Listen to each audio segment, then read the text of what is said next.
Ya implica el secretario del Departamento de Agricultura Emmanuel Piñol con Police Superintendent Ariel Huesca y un tal SPO4 Estino na smuggling activities na siyudad de Zamboanga. Ya publica con este na Philippine Star National Newspaper del Agosto 12 este año.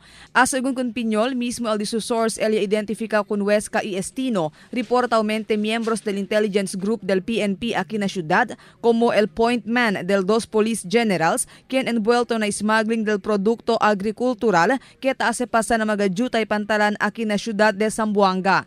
Y habla pa si Piñol kaya queda el ciudad de Zamboanga como el drop-off point del mga smuggled goods, especialmente el arroz y azúcar.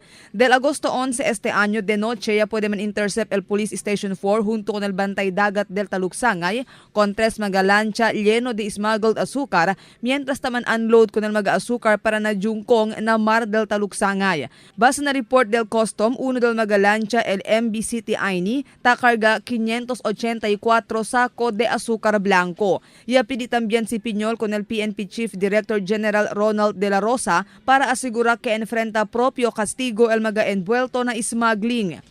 Mientras tanto, por medio del un text message, ya nega si Huesca con el alegación contra Conele y capaz según él para someter su cuerpo na propio investigasyon.